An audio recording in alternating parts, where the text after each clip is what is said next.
Hello and welcome to Minter Dialogue, episode number 388. Today is Sunday the 13th of September 2020.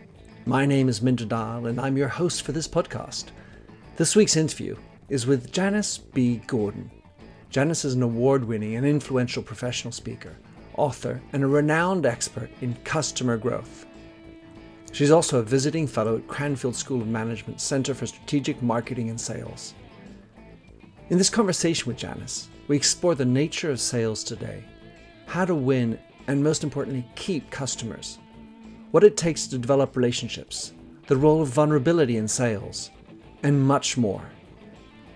You'll find all the show notes on minterdial.com. Please do consider to drop in a rating or review, and don't forget to subscribe to catch all the future episodes. Now for the show.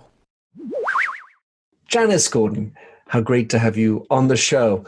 So I've only recently come in to understand a little bit more about Janice Gordon. You are specialized and a guru of sales, an author and a podcaster.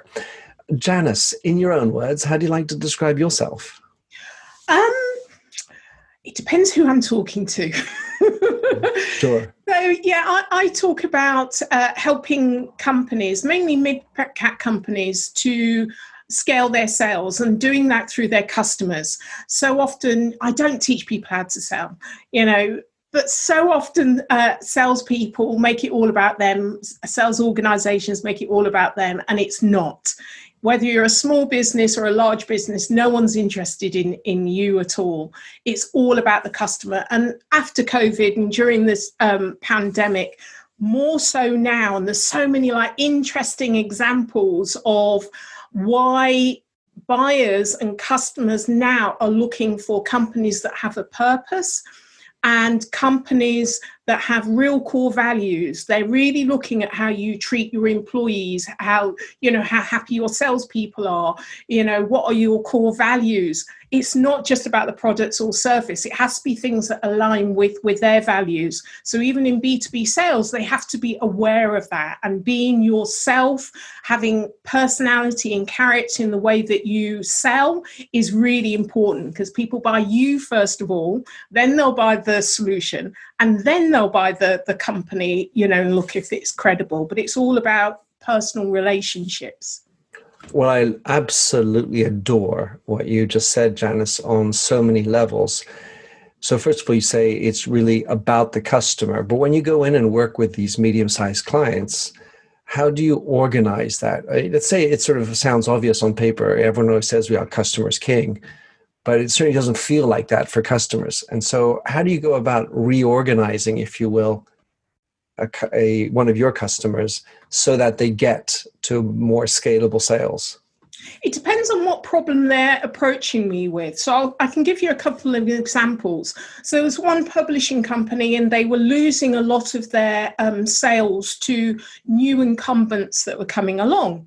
And the thing is, when you have these long legacy companies, and we've always done it this way, and then you have these new startups that don't know about the legacy, and they don't know about this is the sales process. They actually do it instinctively, and they really are interested in learning about the market, the customer. They ask all the right questions, and so they uncover opportunities, and they design products, they innovate and co-create with the customer, and they get into the market. So you have then the legacy companies are following the process. They're just following the process. They're doing what they've always done.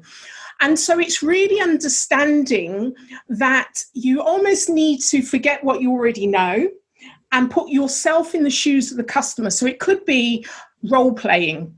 And I'm often devil's advocate, and I love doing that because I like to kind of get them off balance a little bit, because so I'm going to be the new incumbent, they're the customer, and give them that experience, or reverse it, and they are the salespeople and I'm the customer. And slowly, when you see things visually, when you act it out, when you're role playing it, the light bulbs come on. Because I can sit or stand and preach to them all day, and you've always got, it's all about me, I know what I'm doing, I've been in the industry 25 years, what can you, often as a black woman, teach me? They think I'm younger than I really am. So actually, when you put them in that situation, there's this little area of uncomfort, and then you get the light bulb.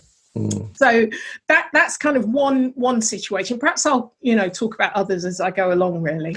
Well, sure. I mean, by being a black woman, of course, it also can help bring a little bit of, out of left field as far as the typical ways of going. And that's presumably rather refreshing.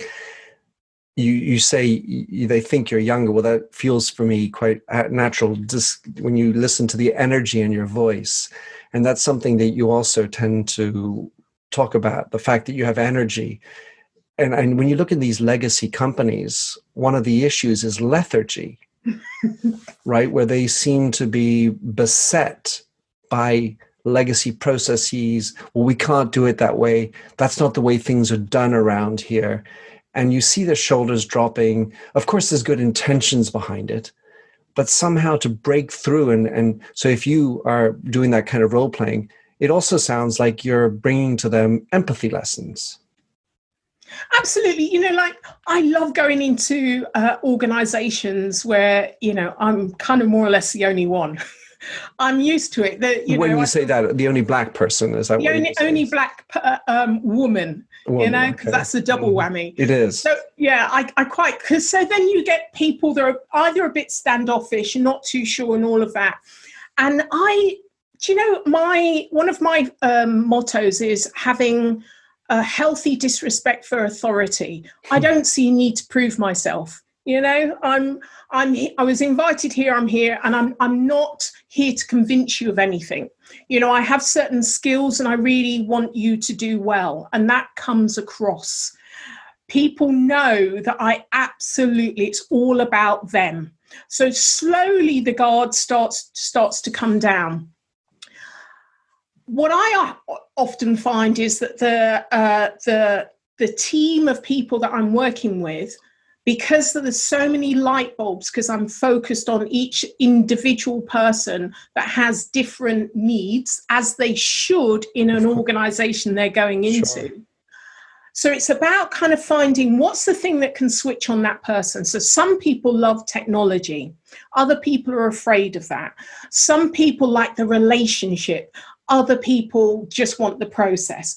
You've got to find what's the thing that turns them on. Because the thing is, unless you find that, you're always going to have, well, I know what I'm doing, I'm afraid to do it. So find the avenue in order to make those changes.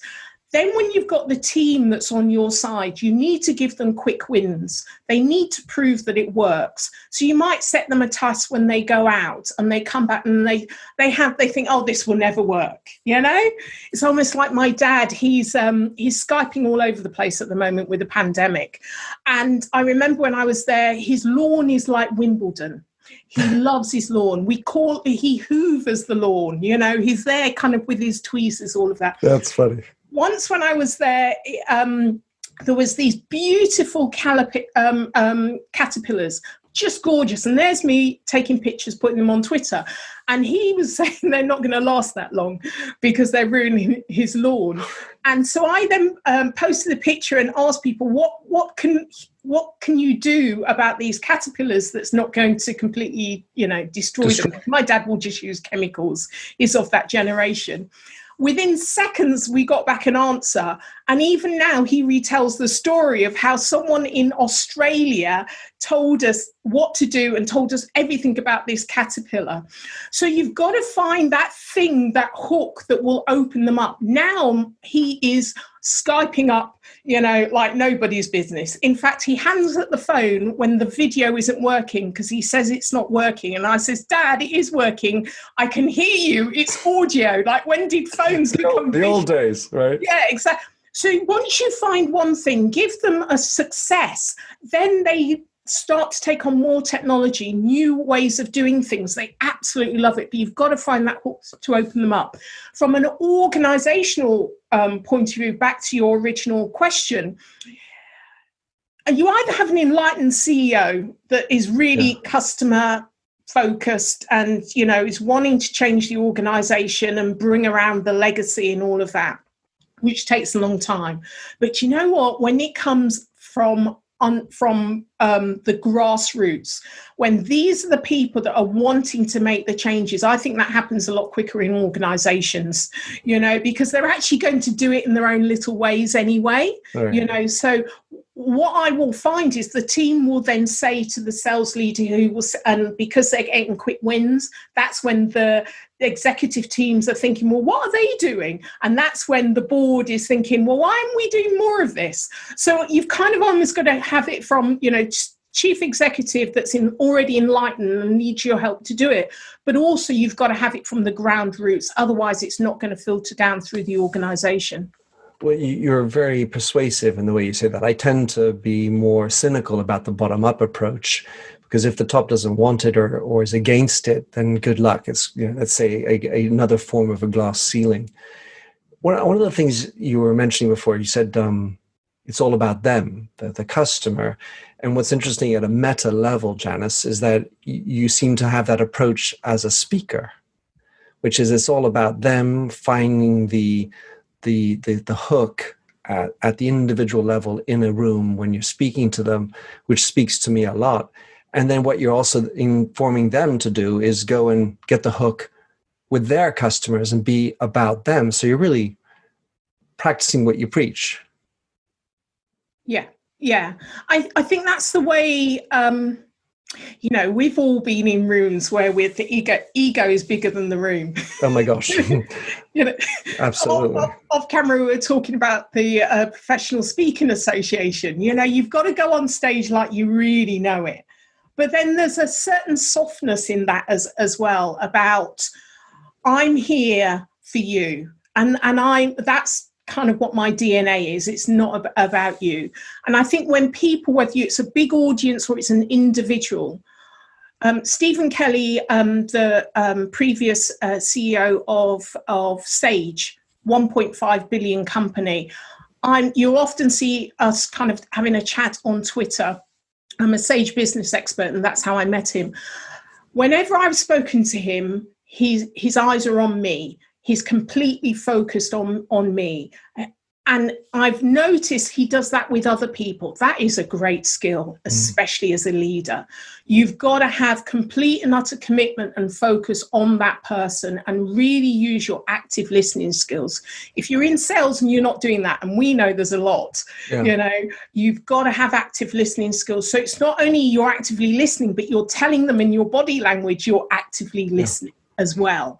And having that just makes you a leader. If you're using the material, I tell you what, I worked with What If, an innovation company, and they did the customer experience before the customer experience was all over, England and whatever. And the one thing that I learned, and I think that's changed the way I deliver and what I do, I learned that your customers, your best innovators and creators. So that's why it's all about them and not about me, because the thing is, if they can give me something that helps them, they're giving me the idea, the nugget, the information, and I can take that and then I'm selling it back to them. Why would I want to do that? So, really listening to your audience, interviewing your audience before you speak to them, really listening to your customers and actively listening. Really, if you're a CEO, a leader, really listening to your people, because they're the best creators and innovators. They have the best ideas. If you start to think with your ego that I know everything, I know what I'm doing, I'm in control, that's when you're absolutely lost. I mean, think of the previous economic disaster, 2008, the economic crisis. That was because we had groupthink, That's because we weren't doing active listening. That's because we weren't surveying our audience, our population properly. That's because we had people in banks who were making stupid decisions and they weren't actually running that by the audience, the people that are actually using the material. Somehow it makes me think that what we have lost is common sense. I wanted to go into, there are a couple of things that struck me. First of all, I wanted to go into an idea of how when you have puppy love, it can appear to be all about the other. You know, you're at the service of this beautiful person in front of you, and oh, everything's beautiful and wonderful, and they're the best, and you're very attentive, and more flowers or more this and that. And then things change. Let's say, you know, time goes along and the reflexes become a little slower. And I'm thinking of it as like the legacy system comes into place. Because even in a legacy organization, there's that sort of sense of puppy love when you conquer a new client. And then it slowly degrades, and people don't think about the customer as much. They've got them and they keep them in. So how do you keep that sense of puppy love, if you will, whether in a legacy or in the emerging competitors you were mentioning before? The most important thing now is retention.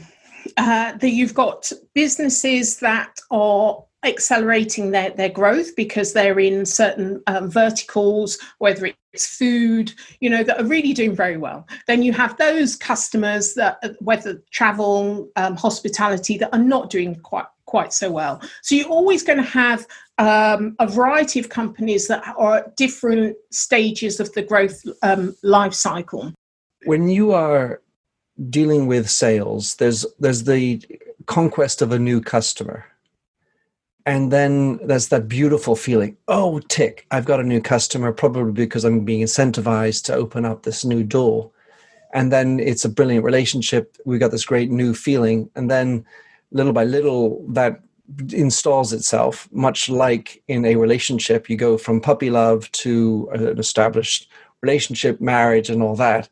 And that comes with, let's say, challenges to keep that sort of incentive to want to listen to the other, which you can even have in empathy with this close communication bias. So how do you imagine or keep that sense of listening to the other? It's all about you when things sort of tend to degrade over time, it seems. I think that, there's kind of different levels here. And one is, the economics of it. When we're talking about retention, you can grow your company, accelerate the growth of your company by keeping your existing customers, keeping them happy, and actually, cross-selling, upselling, getting more from them. And peers listen to peers more than they'll listen to a salesperson advertising all of that. So if you can get a peer, a customer advocate that absolutely loves you because you've always given them great service, the experience is great, the product is great, they really like you, they're more likely to refer you to other people, and then the sales cycle is a lot shorter. So it's kind of just the economics is you're going to grow your business, you're going to earn more commission if you do this. It's not the cycle of sales. We hate the long cycles, and they're getting even longer. If you want to shorten them, look after your customers. So there's that aspect of it.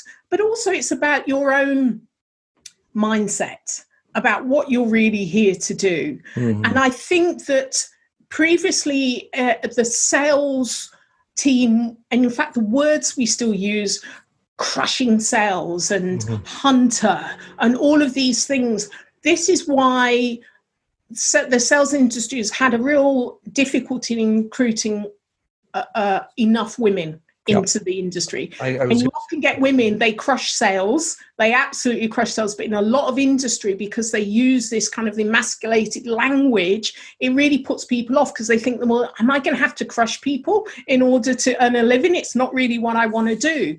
So I think a lot of the industry's got to change its language, it's got to change its processes, and it's got to stop thinking about itself and inventing things for itself. And I think that unless they do that, they're not really going to have much of a future, because things are changing. Especially COVID now has changed the way people are looking at what they're investing their time and their money in. And if it isn't aligned with their own values, then they're choosing to vote with their feet and their money, and they're not investing in it. When I studied women's studies at university, so I tend to have a very large regard with this notion of, let's say, the female or the feminine way. And the book You Just Don't Understand, Men and Women in Conversation by Dr. Deborah Tannen was very formative for me. It was well before Venus and Mars, Women and Men. And it talks about how generalizations being what they are, men are into report. And when you think of sales, reporting is sort of a primary consideration. In Tannen's book, she says when we think about women, it's more about rapport, so relationship. And of course, actually in sales, you do tend to think about relationships. But it seems that so many companies seem to be more eager to gain the new clients than keep the old ones. Because the old ones, I know them, they're boring. They're still complaining about this and that. And it just feels that we should have more relationship or rapport than we should report. I would agree, but you think about sales. How are salespeople trained? They're trained to hunt, aren't they? Yeah. The whole kind of sales system. I remember being in financial services in the 1990s, and at 8:00 on a Tuesday, we had to stand up and cold call 8:00 in the morning and in the evening. So it was a really long day, and it was really just to talk to you. Yeah. I mean, it is a skill. You do need to have, it's great to know the process, but it's kind of becoming irrelevant now. No one's interested in being sold to. Even in B2B, they're individuals. They're used to buying things on eBay and Amazon in their personal life.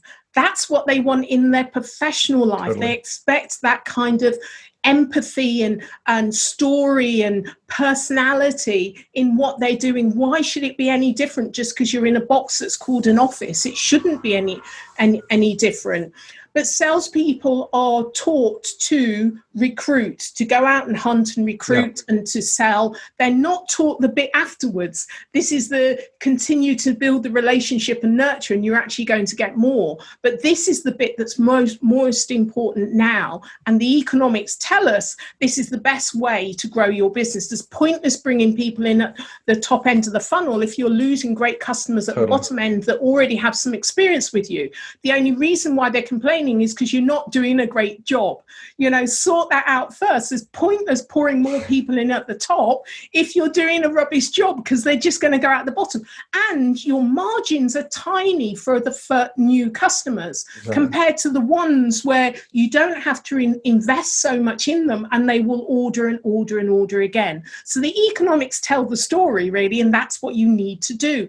The problem is the legacy system is set up with these sales processes, and it's really hard to change the mindsets and to change the system around for them to be more consultative and relational. It makes me think of, at L'Oreal, a big focus that we had, being very brandy marketing focus, was all about new, and we paid particular attention to the innovation cycle. And innovation is nothing other than capturing new territory.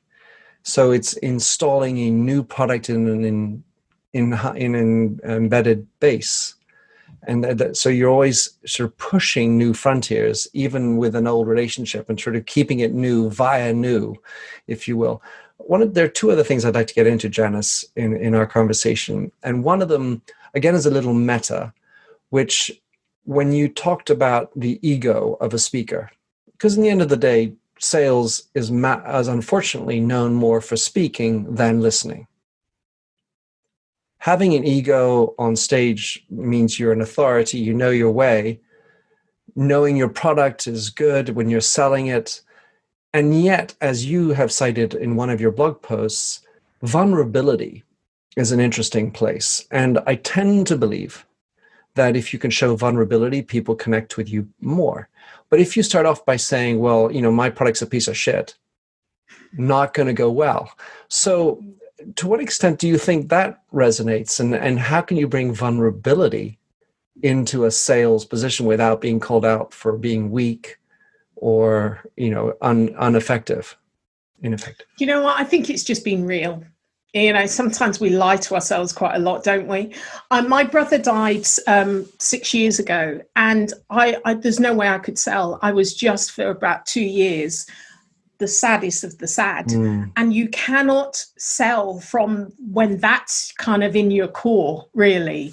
So, it's just being honest about, I'm having a bad day and I'm not feeling well. I mean, you don't go into a sales situation, like that, but actually you have human relationships, and you have human, needs and emotions. And if you have healthy relationships with your customers and your influencers and stakeholders, then, I think when you're honest, it gives everyone else permission to be honest, and they like you all the more because of that, because you've allowed them to let down their guard as well.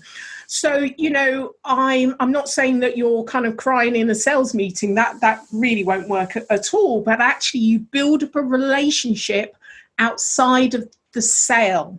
That's what you do. You should be calling your customers. If you call them 6 times in a year, then only one of them should be a sales call. The others should be an active listening, checking in, how can I support, what can I do for you, having a conversation, about comparing notes on your kids, or something like that, or somewhere where they feel that they can talk to you and it's not going to go anywhere else. That's when you become a trusted advisor, so that they can say, I'm not sure what I'm doing here. Do you know anyone that can help me? Because you can't always get that within the company. That's what the kind of relationship, you're just people. I don't know why we have in our heads that we need to pretend to be something that we're not. You're just people, and you're both there earning a living. That's a leveler. Now we're starting from a level playing field. Just be yourself and build a relationship. And often you will find they'll say, remember I know you do this. It will be really good if you could do that for us as well. And, often I'm called in because I've got relationship with someone first, and they feel comfortable with me, and they ask me to do more and more and more. And they trust that, my integrity, that it's not going to go anywhere else. Just by the way you answer my questions, I feel that coming off.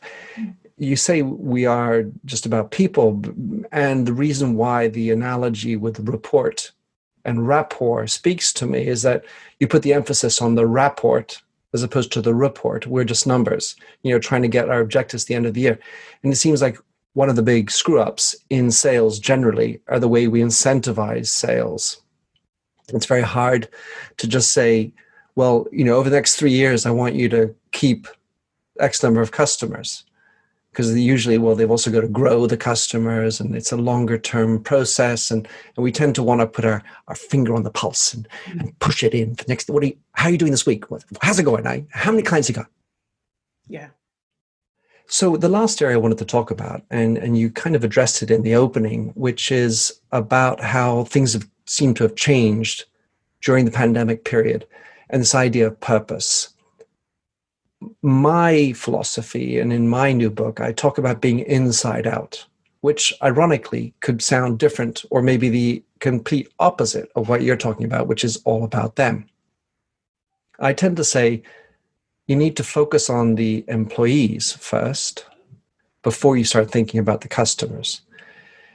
So in that, there are a couple of things, which is, of course, you still want to be about the customer, but somehow you need to believe as an employee. And so you need to believe in your product, not just yeah, not just because it's a paycheck at the end of the week. And therefore, the real work is on making the employees believe in their purpose before it's even a purpose that's relevant and resonating for the customer. What do you think about that? I remember I followed Richard Branson for, a long time, and I was a real fan of Virgin. And, his whole philosophy is, it's all about the employees. And, I get that, and I do not disagree with this. You cannot give great customer experiences if your employees are happy. You cannot sell if you're unhappy, all of these things. So,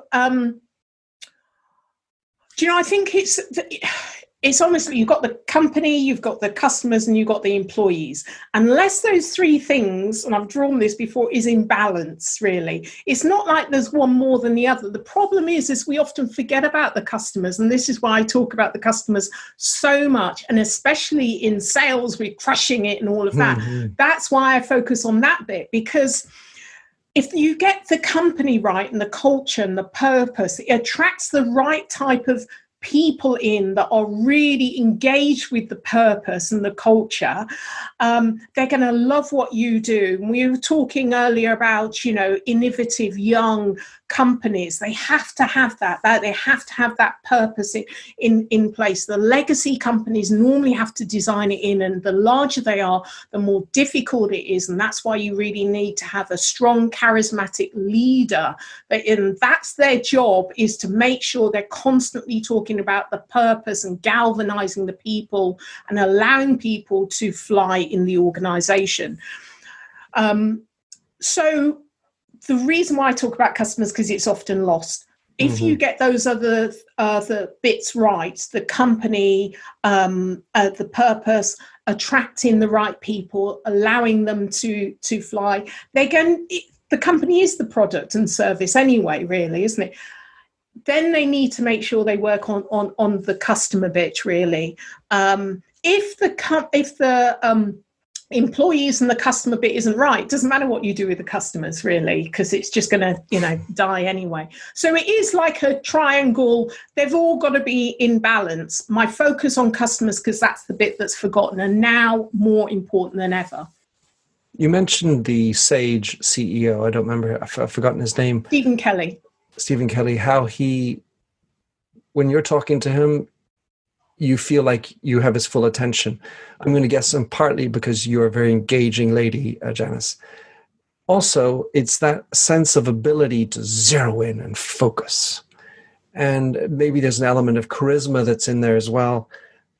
But it means getting rid of the ego head. And I've the last 5 years, I've become a massive convert to meditation and mindfulness. Mm.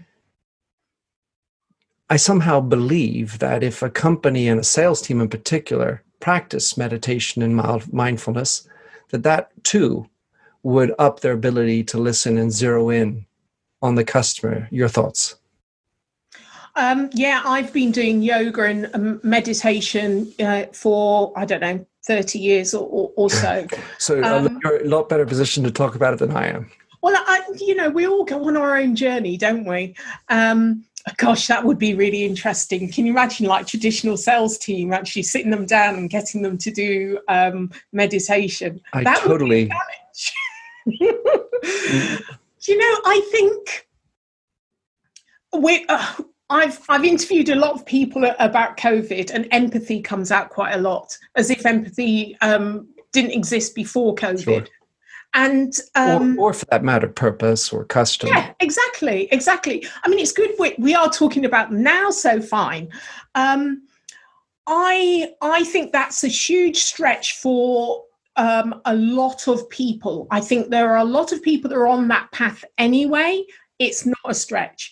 But you think of what you think of as a typical salesperson in our minds. I know that's changing.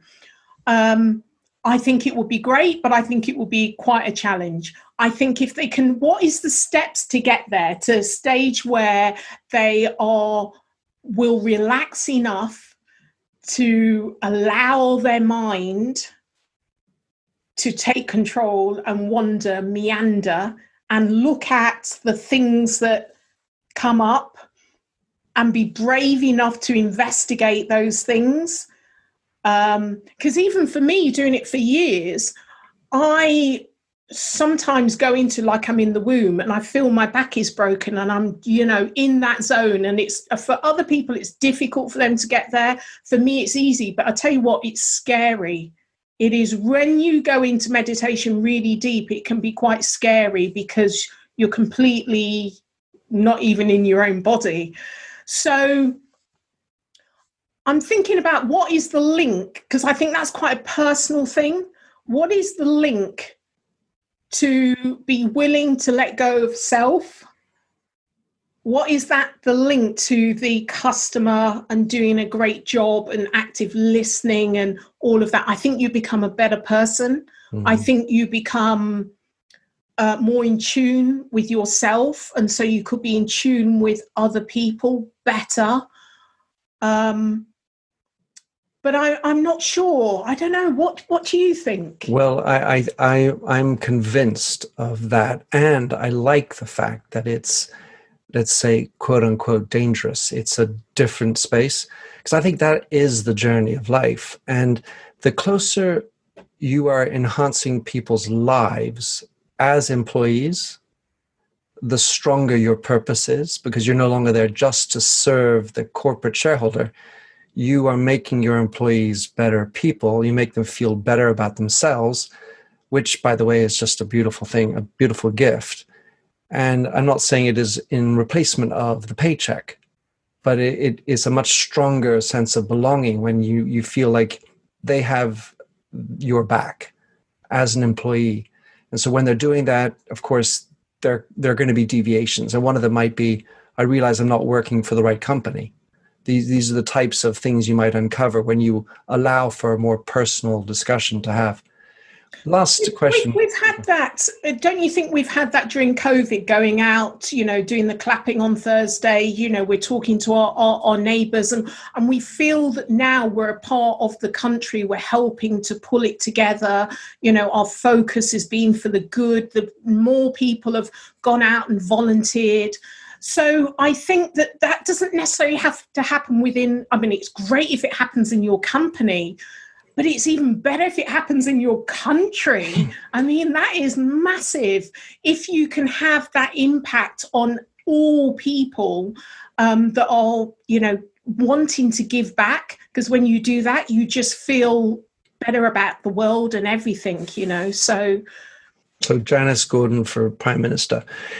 I'm thinking, it does feel that when you mentioned, let's say, of your 6 calls, one of them is about the deal, the product, the sale, and the other 5 are going to be surround sound, how you doing, feeling. It does feel that is something that was more preponderant during this pandemic period, where if you had a Skype like your father did with the beautiful story of the caterpillar, just a reminder that when you go into a call, it's almost grotesque just to go straight into the call or the purpose of the call, that there needs to be some surround sound. And so that whether it's in the background, you have a perfect background. I know my miserable background. People don't need to see it, but your cat jumps up on your lap, your child screams, "Mommy, I need something," or something else. Then your personal life is part of your Zoom or your Skype. And that for me feels like an allegory of how we should be in our professional space, whether it's at work or with our customers. Absolutely, and that's what I love about this time. On the BBC News, you see people, what their homes are like, what their kitchens are like. You now see the whole person. There's no hiding. Or when the kids come in, when you least expect it, and you're on the news. We now love those people instantly. We love the way that this doctor, I think it was speaking to her daughter that was interrupting the call, and all of these things. This is life. This is reality. This is what happens, So it's great when we begin to see that. And now I think, do you know what I think in marketing? Unless we see the real person, unless that comes across, this is why video is so important.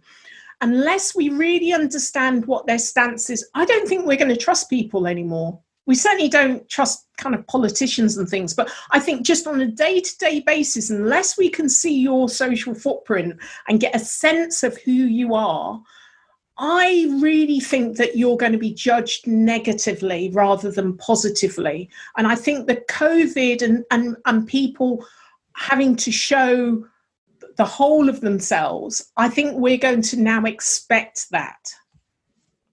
Janice, on these uplifting words, how can someone track you down, follow? What's your best way to connect? Buy your book, of course, yes. And otherwise understand more from you. Well, give me a call, contact me on LinkedIn. If you put in Janice B Gordon, Gordon, on LinkedIn, I'm on page 1, 2, 3, 4, whether it's YouTube, Twitter, Instagram, LinkedIn, contact me. I'd love to have a conversation with any of your listeners. My book is Business Evolution, Creating Growth in a Rapidly Changing World. You can get that on Amazon. But yeah, my podcast, Scale Your Sales, please do also kind of go there and have a listen in. I will put all those in the show notes. Janice, thanks so much for being on the show. Oh, it's been an absolute pleasure. Love talking to you, and thank you for inviting me. It's my pleasure. Thanks for having listened to this recording of the Minter Dialogue Show. You'll find the show notes and other blog posts on minterdial.com. If you enjoyed the show, please head over to iTunes to give a rating and review. And to finish, here's a song I wrote with Stephanie Singer, A Convinced Man.